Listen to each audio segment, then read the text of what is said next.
C'est une erreur de ne pas avoir cette vision du recrutement comme avec du marketing.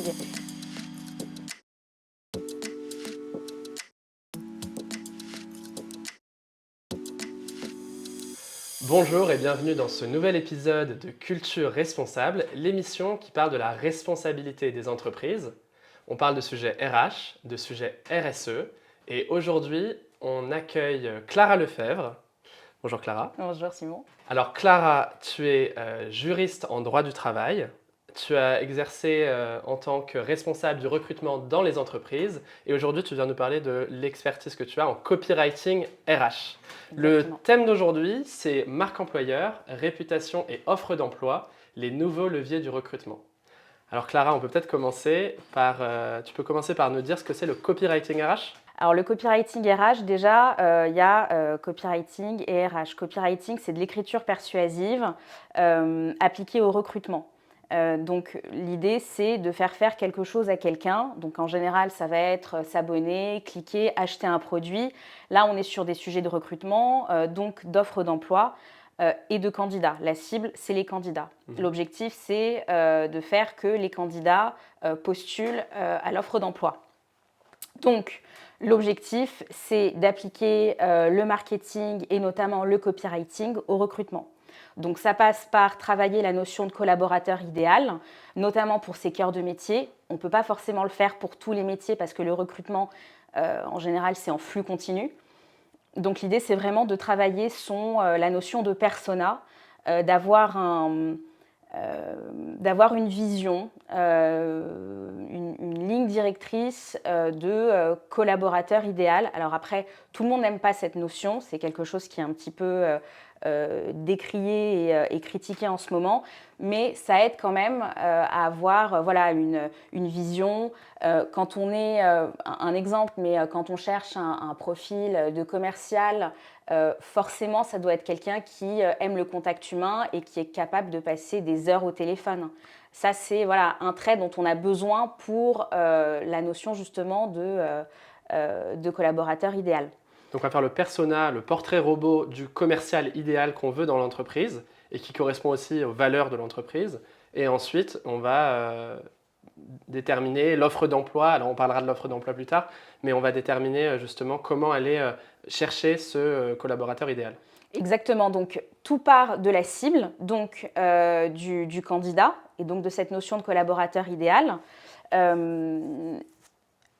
Mais plus globalement, c'est aussi avoir un positionnement ancré.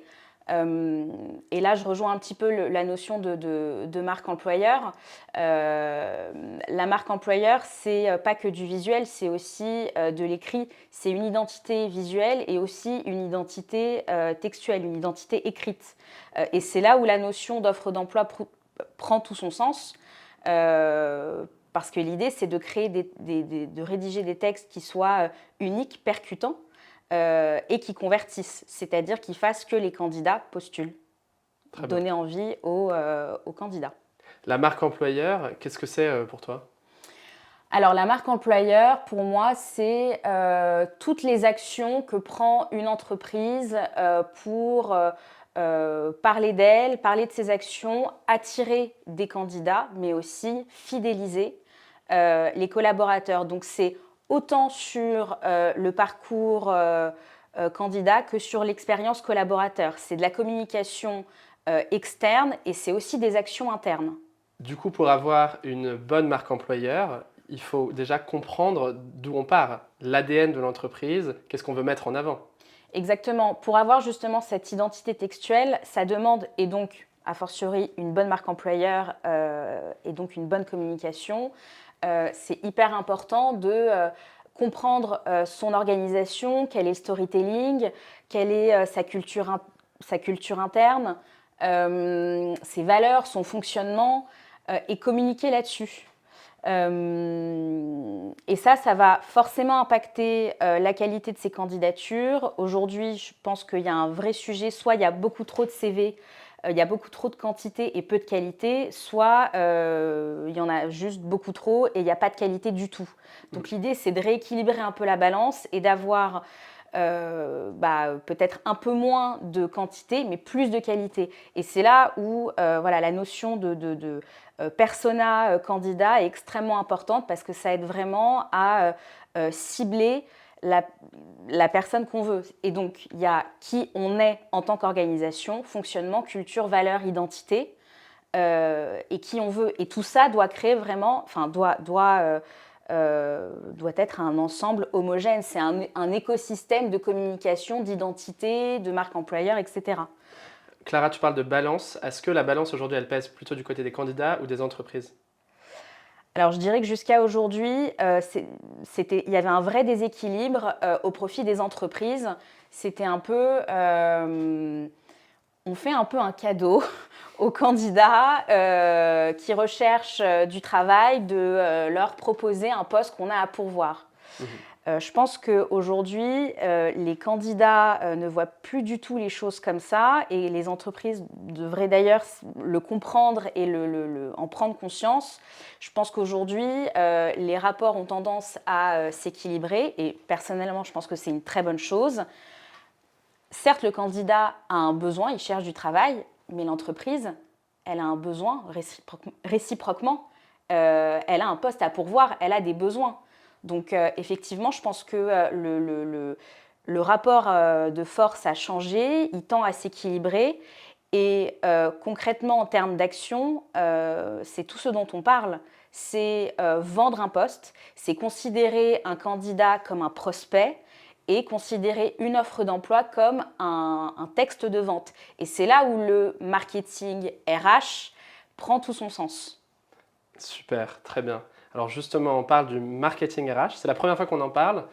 Au départ, on parlait de copywriting RH. Alors, est-ce que tu peux nous expliquer le rapport, les différences aussi entre le copywriting RH et le marketing RH? Alors, le copywriting RH, mais le copywriting est une branche du marketing digital. Copywriting, on est vraiment dans tout ce qui est écriture persuasive, faire quelque chose à quelqu'un et à son prospect, à sa cible.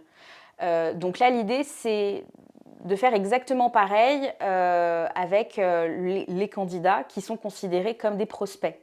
Moi, j'aime bien parler de candidats prospects et donc d'utiliser l'écrit et donc l'écriture persuasive et donc le copywriting au service du recrutement. Je pense qu'aujourd'hui, c'est une erreur de ne pas considérer, enfin de ne pas avoir cette vision du recrutement comme avec du marketing. Souvent, moi j'entends beaucoup de clients qui disent que il y a le service RH, le service communication, le service marketing et qu'il y a très peu de synergie entre ces trois services. Aujourd'hui, les trois services doivent travailler ensemble et d'ailleurs, une entreprise où il y a une marque employeur qui est très forte, c'est une entreprise où le service RH et notamment le service recrutement travaillent en étroite collaboration avec le marketing et la com. Tout à fait, je suis totalement d'accord avec toi. Aujourd'hui, on dit même que le storytelling de l'entreprise l'emporte sur le storytelling du produit, finalement, et que la voix des collaborateurs ou la voix des candidats, elle est plus forte que celle, enfin, elle est très forte, parfois plus forte que celle des clients. Est-ce que tu as des exemples de campagnes de recrutement où finalement l'entreprise a vraiment misé sur les candidats et sur l'image qu'on va renvoyer à ces candidats? Une campagne de recrutement et de marque employeur qui était très intéressante, c'était Saint-Gobain, qui est parti du principe que un collaborateur est un influenceur. Il va partir à la rencontre des différents services et différents métiers. Et là, il y a un véritable partage d'expérience entre la personne, enfin le salarié qui est interrogé, et le salarié qui va lui poser des questions. Et le salarié qui partage son expérience, donc qui je suis, quel est mon parcours au sein de l'entreprise, quelle est ma mission aussi, le why, tout ce qui... Enfin, là, je fais un peu référence au why de Simon Sénèque, mais voilà, c'est quelque chose aussi d'important pour parler de... pourquoi je me réveille en fait tous les matins, qu'est-ce qui me motive à me réveiller tous les matins et à m'engager pour le compte d'une entreprise. Donc voilà, moi j'ai trouvé ça assez intéressant parce que là, tu es vraiment dans le partage d'expérience et tu vends un environnement de travail, tu vends des conditions de travail de façon tout à fait innovante. Le marketing RH impacte toutes les étapes de l'expérience collaborateur. Et en amont, c'est l'expérience candidat. Est-ce que tu peux nous parler de ces différentes étapes et peut-être le premier point de contact qu'a le candidat avec l'entreprise? Effectivement, le premier point de contact qu'a le candidat avec l'entreprise, il est hyper important et il n'est pas le même selon la réputation, le niveau de connaissance qu'a un candidat ou non de l'entreprise. Il y a des entreprises très connues, d'autres qui le sont beaucoup moins Voilà. vis-à-vis des collaborateurs. Voilà, et là, moi, j'aimerais me concentrer sur une entreprise qu'on ne connaît pas, et ça concerne énormément d'entreprises. Tu as différents points de contact. Le premier, ce n'est pas forcément le site carrière, c'est plutôt l'offre d'emploi grâce au job board qui va centraliser toutes les offres d'emploi. Et une fois que tu tombes sur une offre d'emploi qui t'a donné envie de postuler, a priori, avant de postuler, tu vas aller glaner de l'information et là, tu vas arriver sur le site carrière. Tu peux également aller voir d'autres plateformes, les réseaux sociaux, d'autres job boards qui présentent de manière un peu innovante, différente l'entreprise. Mais pour une organisation qu'a priori on ne connaît pas, qui n'est pas très connue, le job board et l'offre d'emploi, c'est un véritable levier d'attractivité. Alors il faut mettre aussi le job board de son côté, puisque sur le job board, tu vas avoir toutes les offres d'emploi qui sont réunies, et donc c'est une compétition entre ton offre d'emploi versus celle des autres entreprises, j'imagine.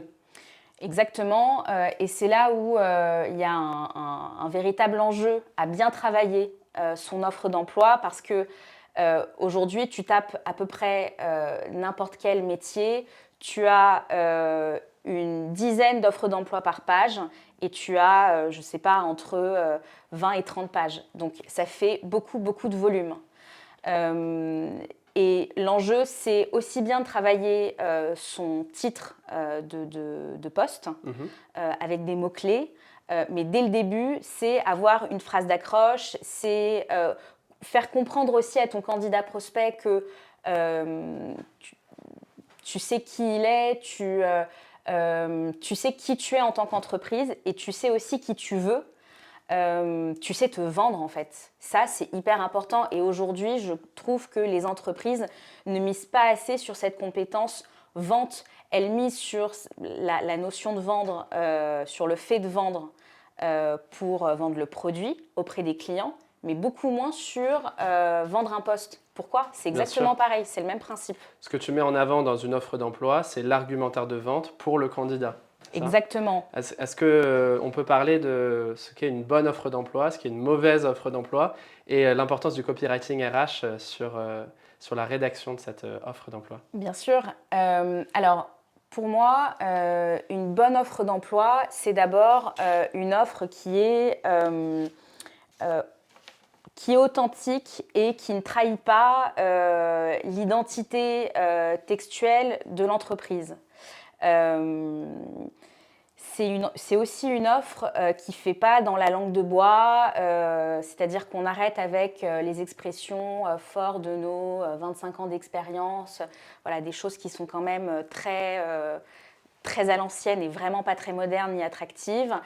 C'est une offre aussi qui va un peu au-delà des chiffres mirobolants. On fait 5 millions d'euros de chiffre d'affaires. En général, c'est aussi des entreprises où voilà, on met en avant les chiffres, mais on ne met pas la fourchette de rémunération. Donc voilà, si on met les chiffres, on met tous les chiffres. Il faut mettre la fourchette de rémunération dans l'offre d'emploi, selon toi?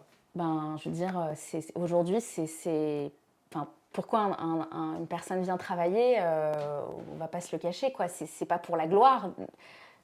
Alors, elle vient travailler pourquoi, justement, une personne dans l'entreprise? Alors, je suis peut-être pas la mieux placée pour répondre, mais elle vient pour gagner de l'argent, je pense. Elle vient aussi pour une mission qui lui parle, dont le sens lui parle. Et c'est pour ça que aujourd'hui, je pense que les candidats challengent énormément les entreprises sur leurs responsabilités sociales. J'ai échangé encore il y a quelque temps avec un DRH qui rencontre un candidat et qui me dit « Je suis restée assez bête quand on m'a demandé quelles étaient les actions que je mettais en place en termes de RSE. Mhm. » Et alors en France, pour le coup, il y a plein de choses à faire, il y a plein d'actions, mais voilà, il faut prendre le pli. Autant sur le sujet sociétal et du coup social et environnemental. Oui, exactement. Et c'est vrai qu'aujourd'hui, c'est assez insuffisant de dire on écrit un petit texte à la fin des mails pour inciter les collaborateurs à ne pas imprimer leur mail. Ça, c'était il y a 10 ans. Bien sûr. Ou les gobelets à la machine à café, etc. Voilà, exactement.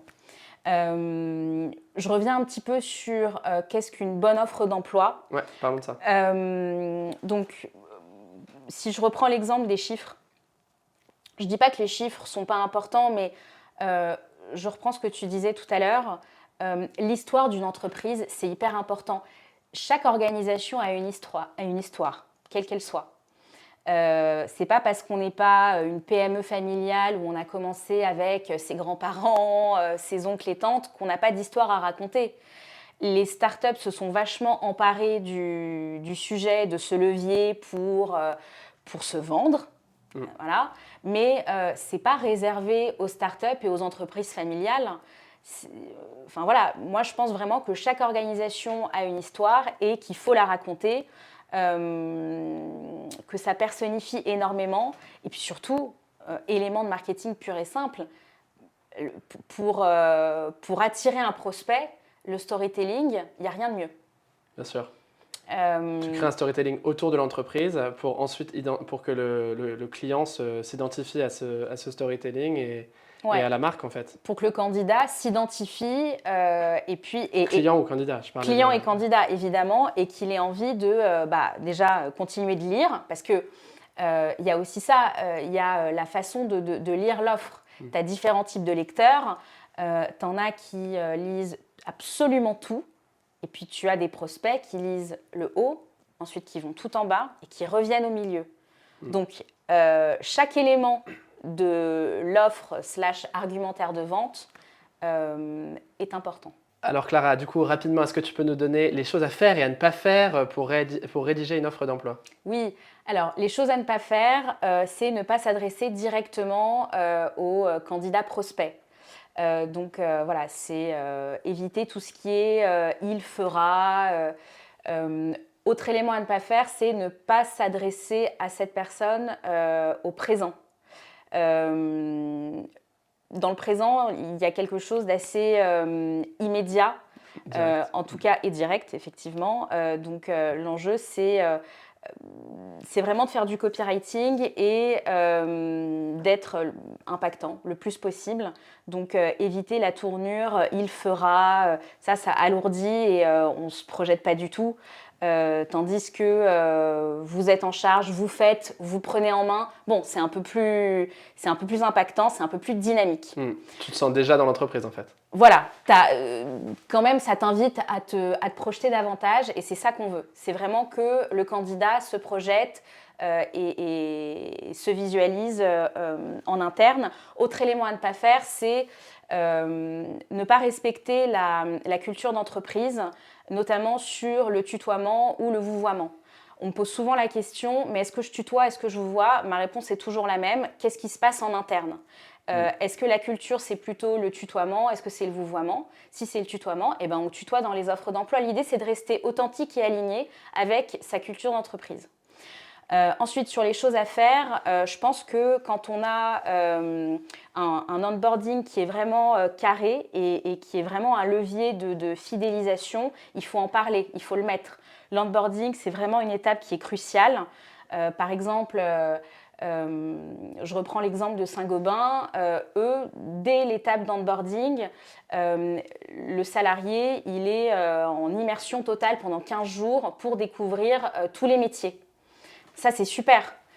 Et ça, il faut en parler dès l'offre d'emploi. Pourquoi attendre l'entretien pour en discuter ou en tout cas pour le vendre, toujours pareil. Et inversement, si ce n'est pas le cas, ne pas le dire dans l'offre d'emploi? Exactement. Alors après, l'idée, c'est vraiment de rester transparent, c'est voilà, de surtout pas vendre de rêves, de pas mettre en avant des choses qu'on n'est pas capable d'honorer en interne.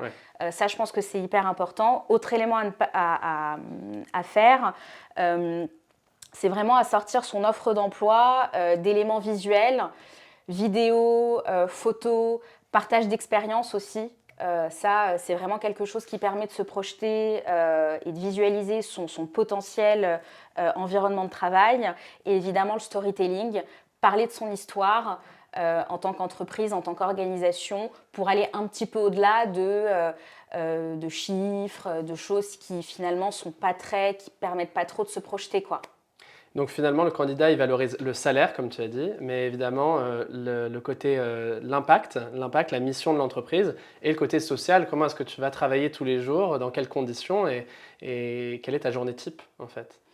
Oui, exactement. On a parlé du coup des choses à faire et à ne pas faire dans l'offre d'emploi, dans la rédaction de l'offre d'emploi. L'offre d'emploi, c'est l'image de l'entreprise. Finalement, face à ça, il y a aussi la perception de l'entreprise par les candidats. Et donc là, on parle d'e-réputation. Mm. Comment est-ce qu'on soigne son e-réputation? Comment est-ce qu'on fait pour ne pas tomber dans le social washing, peut-être? Alors, effectivement, il y a l'image qu'on renvoie, qu'on veut donner, et puis il y a la réputation, il y a ce qu'on dit de nous. Je pense que pour trouver un certain équilibre entre ce qu'on vend, ce qu'on présente, ce qu'on veut montrer et finalement ce qui est révélé des pratiques, de ce que les anciens collaborateurs partagent, c'est essayer vraiment là encore, de ne pas survendre quelque chose qu'on ne pourra pas honorer.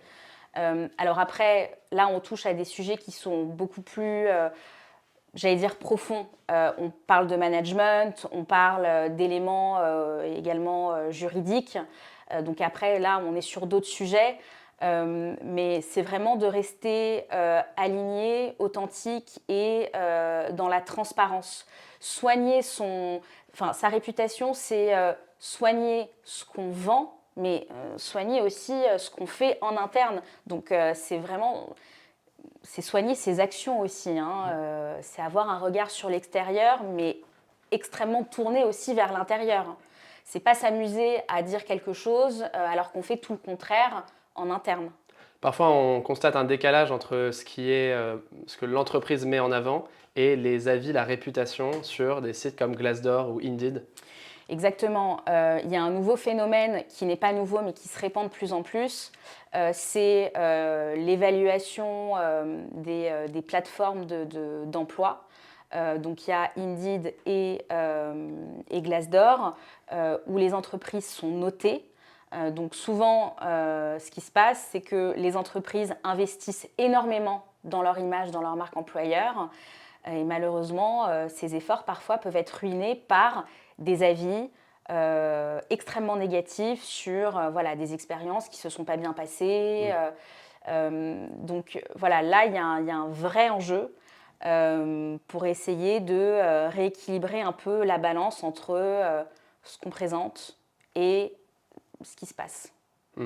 Est-ce que ce mouvement, il a été très très fort à un moment avec Balance ton Agency, Balance ta startup. Balance ta startup, etc., où on dénonçait, les collaborateurs dénonçaient les mauvaises pratiques, les mauvaises conditions de travail au sein de l'entreprise. Et je pense aussi,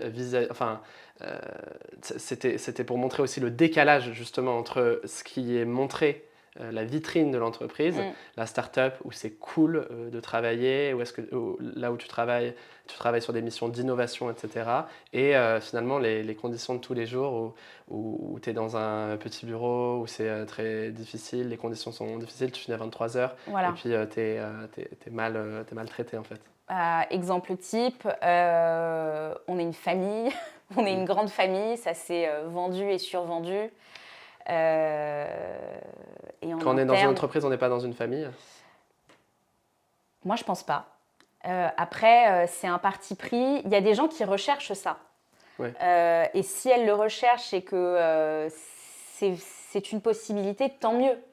Là, pour le coup, je pense qu'il y a autant de réponses que de personnes. Ouais. C'est vraiment à chacun de trouver ce qui lui correspond, ce qui lui convient.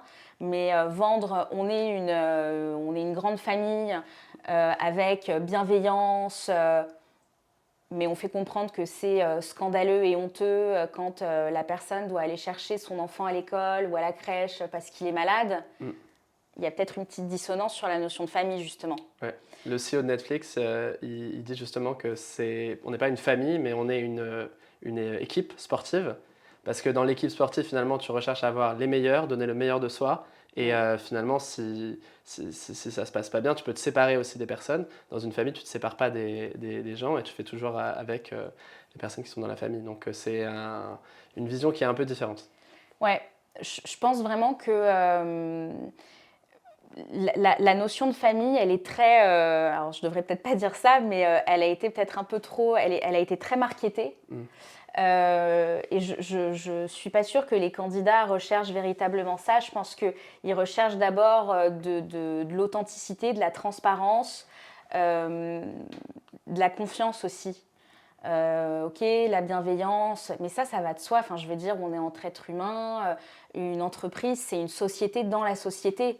C'est fait c'est fait de personnes et je pense que voilà, la confiance, l'écoute, la communication, c'est des trucs bon, en même temps très bateaux et en même temps tellement essentiels. Donc voilà, les notions de grande famille. Bon, je pense qu'on en revient. Et en même temps, si c'est ce qu'on a envie d'honorer, ok. Mais voilà, il faut vraiment être aligné avec cette notion de famille qui est quand même un mot, on parle de mots, hein, justement, d'écriture, c'est un mot fort. Très bien.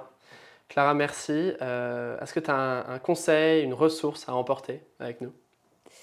Peut-être un dernier conseil activable sur l'offre d'emploi. Pas hésiter à décrire une journée type. L'idée, c'est vraiment de permettre aux candidats de visualiser son environnement de travail, de se projeter. Ne pas hésiter à présenter aussi son équipe, utiliser l'organigramme. Voilà, dans l'onboarding, on communique souvent l'organigramme pour permettre à la personne de bien identifier les collaborateurs.